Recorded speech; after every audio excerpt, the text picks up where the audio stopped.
Shearer is... Good morning. Good morning. Good to have you with us, you two. Good panel.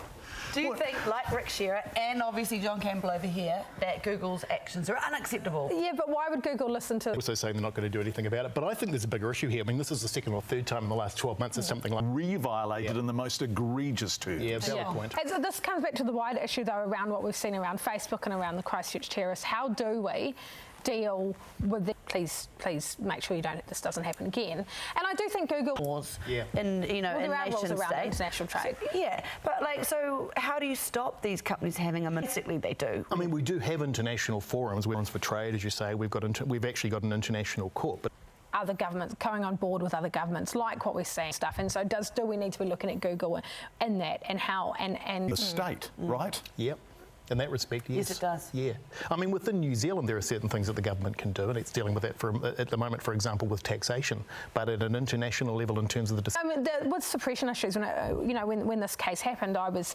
and they were asking, why can't you say the name? Because the suppression laws are different, right? Yeah. Maybe that the onus is on the High Court to explain suppression orders a little bit better. Yeah. I mean, sometimes we can't say the name because the first thing people go and do is that they Google the name and then they find out in what... But I mean, this whole idea of democracy, of information is kind of actually taken any heat out of information. You can't trust what you read now, whether That's true. Fake news. So fake news, where's the science Not coming on here. from? No. And so then you don't Not trust on my news.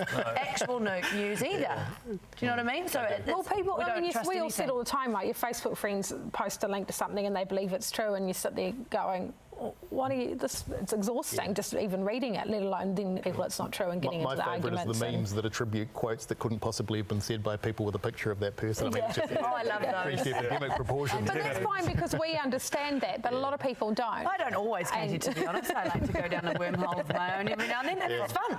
But organisations might want to tell me sometimes. Yeah. And this comes back to the media. That's gone. I mean, the days of, and John, you'll remember, not that I'm implying you're old, but you'll remember that there was a time, 20 or 30 or 40 years ago where there was a central source of information, or two or three, your TV channel, your... Fox, three networks covering the same story in quite different ways and taking quite different editorial lines on them. And whichever one you watch will inform your assessment of that. Yeah, so if you're a Fox viewer, you're going to see Trump in a different way from a CNN viewer, right? If you only ever watch Fox, if you don't, I mean, I think the diversity in media is great, and we've seen a lot of news stations come up, and we've got a bigger range of ethnic media and so forth, and all of that is great. We want that diversity in media. Except we don't following the Chinese Herald, right? No. Or there's a huge number of Chinese media here, and there's a big issue with that. And we don't controlling media. No.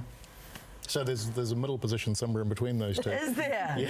Well, maybe we can sort it out here on the couch. I mean, coming back to the Google and Facebook, I think people are aware now, and we are seeing governments and others talking about it and trying to work out what do we do. We all know how slow governments work, and let alone governments trying to work. Once a year at G20 and then talking about it again at APEC, how much is actually ever going? I have no expectation of any change in this at all. I think we'll continue to rattle cage. It will continue to be what it is. We're really Not just worldly, unfortunately. Ashley Church and Katie Bradford, that was a fantastic couch this morning. Boy, it rocketed by it. Newsroom, great to have you both here. Thank you so